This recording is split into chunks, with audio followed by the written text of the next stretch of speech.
प्रिय विद्यार्थियों, नमस्कार। डॉक्टर नवनीत शर्मा, सह आचार्य संस्कृत, राजकीय कन्या महाविद्यालय बयाना।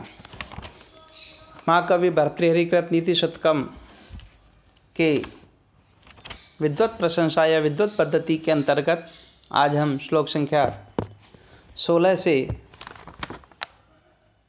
19 तक का अध्ययन करेंगे। श्लोक 16 से 19 तक का अध्ययन करेंगे। केयुरा न विभूषयन्ति पुरुषं, हारा न चंद्रोज्ज्वला, न स्नानं न विलेपनं न कुसुमं, नालंकृता मूर्धजा, वाण्येका समलंकरोति पुरुषं, या संस्कृता धार्यते, क्षीयन्ते खलु भूषणानि सततं, वाग्भूषणं भूषणम्। यहाँ पर कवि ने बताने का प्रयास किया है कि मनुष्य की शोभा उसके ज्ञान से ही होती है। बाह्य जो आभूषण हैं ऐसे उन आभूषणों का कोई महत्व नहीं है। संस्कार युक्त वाणी ही मनुष्य का उत्तम आभूषण कही गई है। इसी बात को स्पष्ट करते हुए कवि कहते हैं कि केयुरा न विभूषयन्ति पुरुषं, हारा न चंद्रोज्ज्वला, न स्नानं न विलेपनं न कुसुमं, नालंकृता मूर्धजा, वाण्येका समलंकरोति पुरुषं, या संस्कृता धार्यते, क्षीयन्ते खलु भूषणानि सततं, वाग्भूषणं भूषणम्।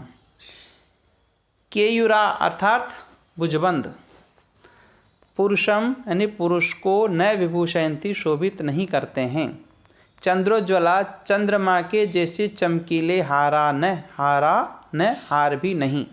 स्नानम स्नान, विलेपनम चंदन आदि का विलेपन, कुसुमम पुष्प, अलंकृता सजाए गए, मूर्धजा यानी केश, एका वाणी एक वाणी ही पुरुषम समलंकरोति पुरुष को अलंकृत करती है, या जो वाणी संस्कृता संस्कार युक्त धार्यते धारण की जाती है, भूषणानि अन्य आभूषण क्षीयन्ते नष्ट हो जाते हैं, वाग्भूषणम वाणी रूपी आभूषण सततम निरंतर भूषणम भवति आभूषण ही रहता है। यहाँ पर कवि के कहने का अभिप्राय यह है कि जो बाह्य आभूषण है वे बाह्य आभूषण मनुष्य की शोभा को नहीं बढ़ाते हैं। भुजबंद नामक आभूषण मनुष्य की शोभा नहीं बढ़ाते। चंद्रमा के समान चमकीले हार भी उसकी शोभा में वृद्धि नहीं करते हैं। स्नान, चंदन आदि सुगंध युक्त द्रव्यों का विलेपन करना, उनका शरीर की शोभा को बढ़ाने के लिए उपयोग करना, पुष्पमालाएं तथा सजाए हुए केश भी पुरुष की शोभा को सुशोभित नहीं करते हैं। तो शोभा को सुशोभित क्या करता है, इस विषय में, या कौन सा तत्व है जो मनुष्य की शोभा को बढ़ाता है, उस विषय में कवि कहते हैं कि एका वाणी, एक वाणी ही एक ऐसा आभूषण है जो पुरुष को अलंकृत करता है, जो संस्कार युक्त धारण की जाती है। संस्कार युक्त वाणी ही मनुष्य को की शोभा को बढ़ाती है। अन्य आभूषण तो जो बाह्य आभूषण है वे नष्ट होने वाले हैं, लेकिन वाणी रूपी जो आभूषण है वह सदैव हमेशा उसकी शोभा में वृद्धि करने वाला है। तो यहाँ पर कवि के अभिप्राय ये कि मनुष्य अपनी शोभा बढ़ाने के लिए विविध प्रकार के आभूषणों को धारण करता है। ये आभूषण मनुष्य की केवल बाहरी शोभा को बढ़ाते हैं। केयुरा, हार आदि गहने, स्नान, अंग रागों का विलेपन, पुष्प सजाए हुए केश मनुष्य की आंतरिक शोभा को नहीं बढ़ाते हैं, क्योंकि ये सब नष्ट होने वाली प्रवृत्ति के आभूषण हैं। यदि कोई नष्ट होने वाली प्रवृत्ति का नहीं है तो वह एक है केवल वाणी, सुंदर वाणी। कैसी वाणी? सुंदर वाणी, संस्कार युक्त वाणी, जो कि उसकी आंतरिक शोभा को बढ़ाती है। और जो बाह्य आभूषण हैं वे क्षणिक होते हैं, कुछ समय बाद वे नष्ट हो जाते हैं, लेकिन वाणी रूपी आभूषण ऐसा है जो निरंतर रूप से मनुष्य की शोभा को बढ़ाता है। इस पद्य में शार्दूल विक्रीडित छंद का प्रयोग हुआ है। आगे के श्लोक का अध्ययन करते हैं। विद्या नाम नरस्वरूपमधिकं प्रच्छन्न गुप्तम धनम, विद्या भोग करी यश सुख करी, विद्या गुरुणाम गुरु, विद्या बंधुजनों विदेश गमने, विद्या परम दैवतम, विद्या राजसु पूज्यते नहीं धनम, विद्या विहीन है पशु। प्रस्तुत श्लोक के माध्यम से कवि ने विद्या के महत्व को प्रतिपादित किया है। विद्या के महत्व को प्रतिपादित करते हुए कवि कहते हैं, हम पुनः एक बार देखते हैं कि विद्या नाम नर स्वरूपम अधिकम प्रच्छन्न गुप्तम धनम विद्या भोग करी यश सुख करी विद्या गुरुणाम गुरु विद्या बंधुजनों विदेश गमनी विद्या परम दैवतम विद्या राजसु पूज्यते नहीं धनम विद्या विहीन है पशु। विद्या शास्त्रों से प्राप्त ज्ञान नरस्य मनुष्य का अधिकम रूपम श्रेष्ठ सौंदर्य है। प्रच्छन्न गुप्तम धनम छिपा हुआ सुरक्षित धन है, खजाना है। भोग करी भोगों को देने वाली, यश सुख करी यश और सुख को प्रदान करने वाली, विदेश गमने विदेश यात्रा के समय विदेश जाते समय बंधुजन बंधु की तरह सहायक, परम श्रेष्ठ दैवतम देवता राजस्व यानी राजाओं में पूज्यते पूजी जाती है। विद्या विहीन विद्या से रहित मनुष्य पशु है। विद्या मनुष्य का श्रेष्ठ सौंदर्य है। विद्या छिपा हुआ सुरक्षित धन है। विद्या भोगों को देने वाली है, यश और सुख को प्रदान करने वाली है। विद्या तो गुरुओं की भी गुरु कही गई है। विदेश जाने पर विद्या बंधुजन की तरह सहायक होती है। विद्या परम देवतम, विद्या श्रेष्ठ देवता है, उत्तम देवता है। विद्या राजाओं में पूजी जाती है, धन नहीं पूजा जाता। विद्या से हीन मनुष्य तो पशु के सदृश ही है। विद्या विहीन है पशु। बाह्य सौंदर्य की अपेक्षा ज्ञान का सौंदर्य अधिक महत्वपूर्ण होता है। भौतिक संपत्ति की तुलना ज्ञान रूपी संपत्ति से करने पर हम पाते हैं कि भौतिक संपत्ति की अपेक्षा ज्ञान रूपी जो संपत्ति है वह अधिक मूल्यवान होती है। धन को चुराया जा सकता है या छीना जा सकता है, लेकिन विद्या रूपी जो धन है वह तो पूर्ण रूपेण सुरक्षित है, सुरक्षित धन है। इसे कोई नहीं छीन सकता, कोई चुरा नहीं सकता। विद्या भौतिक सुख एवं यश देने में सहायक होती है, उसे प्रदान करने में सहायक होती है। वह गुरुजनों को भी मार्ग बतलाती है। विद्या के बल से मनुष्य विदेश में भी सम्मान का अधिकारी बनता है। राजसभा में भी विद्वान व्यक्ति का आदर सम्मान होता है। इसलिए विद्या श्रेष्ठ देवता कही गई है। विद्या विहीन मनुष्य को कोई नहीं पूछता, वह तो पशु के तुल्य ही है। इस पद्य में भी शार्दूल विक्रीडितम छंद का प्रयोग हुआ है। अगले पद्य में क्षांतिश्चेत कवचेन किम अरिभि क्रोधोस्तिश्चेद देहिनाम ज्ञातिश्चेद नलेन किम यदि सहृदय दिव्यौषधि किम फलम किम सर्पै यदि दुर्जना किम धनै विद्या अनवध्या यदि व्रीडा चेत किम भूषणै सुकविता यद्यस्ति राज्येन किम।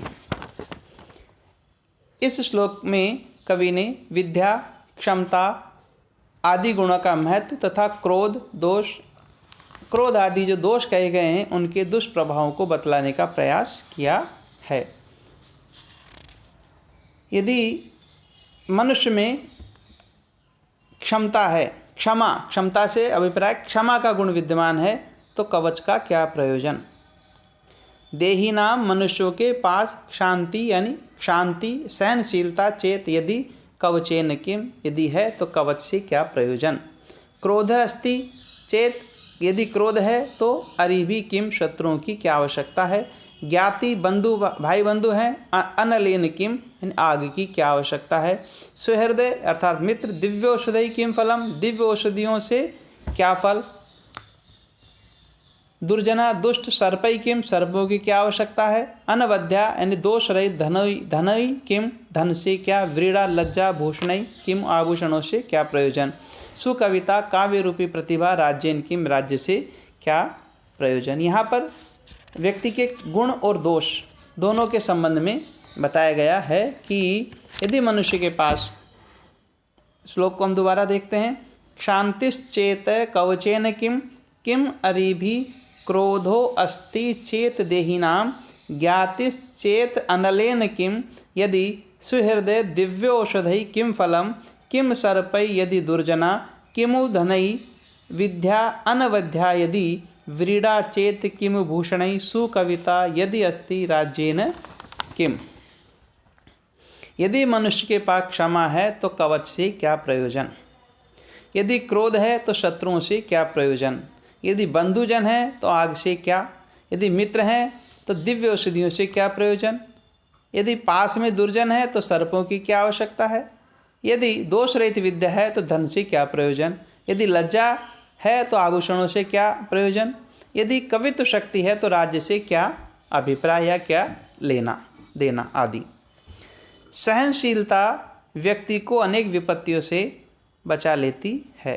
कवि ने कहा कि यदि मनुष्य के पास क्षमा है तो कवच से क्या प्रयोजन? यदि मनुष्य में क्षमा रूपी गुण है तो फिर उसे वह अनेक विपत्तियों से बच सकता है, या क्षमा रूपी जो गुण है वह अनेक विपत्तियों से उसे बचा लेता है। वह सुरक्षा कवच का कार्य करता है क्षमा रूपी गुण। इसके विपरीत यदि मनुष्य में क्रोध है तो फिर शत्रुओं की क्या आवश्यकता, क्योंकि क्रोध मनुष्य का आंतरिक शत्रु होता है और वह उसे विनाश की ओर ले जाता है। तो यहाँ पर क्रोधी व्यक्ति को अन्य शत्रुओं की आवश्यकता नहीं है, वह धीरे धीरे अपना विनाश स्वयं ही कर लेता है। यदि हमारे पास भाई बंधु रहते हैं तो आग की क्या जरूरत है? बांधव जन ही ईर्ष्यावश आग की तरह जलते रहते हैं या उस व्यक्ति को जलाते रहते हैं। यदि हमारे मित्र हैं तो दिव्य औषधियों की तरह पीड़ा दूर करने में सहायक बनेंगे। यदि सच्चे मित्र हैं तो जैसे औषधियों से पीड़ा दूर हो जाती है, ठीक उसी प्रकार यदि सच्चे मित्र हैं तो ऐसे उन सच्चे मित्रों से अनेक प्रकार की पीड़ा या कष्टों को दूर किया जा सकता है। तो ऐसे व्यक्ति के लिए औषधियों की आवश्यकता नहीं है। यदि किसी के पास दुष्ट लोग रहते हैं तो सर्पों की क्या आवश्यकता है? कोई आवश्यकता नहीं है। दुष्ट लोग सर्पों की तरह विश्ववमन करते रहते हैं।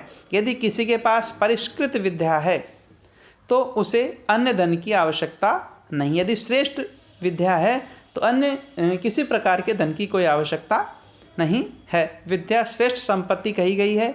लज्जा मनुष्य का उत्तम आभूषण होता है। लज्जावान मनुष्य दुष्कर्मों की ओर प्रवृत्त नहीं होता है या दुष्कर्मों से वह दूर रहता है। लज्जा गुण से बढ़कर कोई आभूषण नहीं होता है। यदि किसी के पास कवित्व शक्ति है, काव्य लिखने की क्षमता है, कविता करने की शक्ति है, तो उसे राज्य की कोई आवश्यकता नहीं है। कविता के बल से कवि सहस्त्रों हजारों लोगों के हृदयों पर शासन कर सकता है। इस पद्य में भी शार्दूल विक्रीडित छंद का प्रयोग हुआ है। अगले श्लोक के रूप में हम देखते हैं कि दाक्षिण्यम स्वजने दया परिजने शाठ्यम सदा दुर्जने प्रीति साधुजने नयो नृपजने विद्वज्जने चार्जवम शौर्यम शत्रुजने क्षमा गुरुजने कांताजने धृष्टता ये चैव पुरुषा कलासु कुशलासु तेषु एव लोक स्थिति।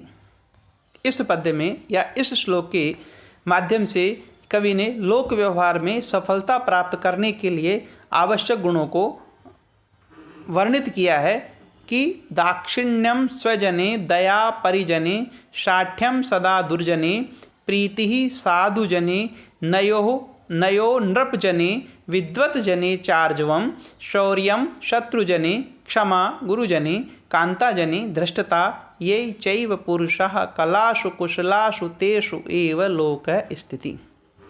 स्वजने आत्मीय लोगों में दाक्षिण्यम उदार व्यवहार, परिजने सेवक वर्ग में के प्रति दया करना, दुर्जने दुष्ट लोगों पर शाठ्यम धूर्ततापूर्ण व्यवहार, साधुजने सज्जनों पर प्रीति प्रेम रखना, नृपजने शासक वर्ग के विषय में नए नीतिपूर्ण व्यवहार, विद्वज्जने विद्वान लोगों के विषय में आर्जवम सरा, शत्रुजने शौर्यम शत्रुओं के विषय में वीरता, गुरुजने क्षमा गुरुजनों के सामने सहनशीलता, कांताजने स्त्रीजनों के विषय में धृष्टता प्रगल्भता।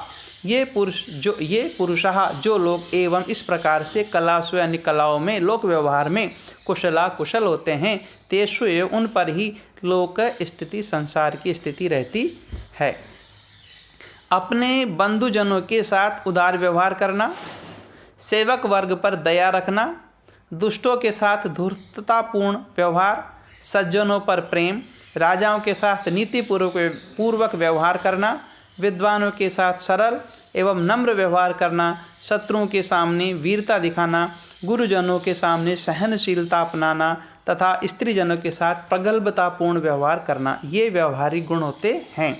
और जो मनुष्य इस प्रकार के व्यवहार करने में कुशल होते हैं उन्हीं पर यह संसार टिका हुआ है। यहाँ पर कवि के द्वारा यह बतलाने का प्रयास किया गया कि संसार में भिन्न भिन्न स्वभाव के प्राणी, स्वभाव के लोग होते हैं। लोगों के साथ हमारा व्यवहार या संबंध अलग अलग होता है, अतः उनके साथ व्यवहार में भी हमें भिन्न भिन्न दृष्टि ही अपनानी पड़ती है।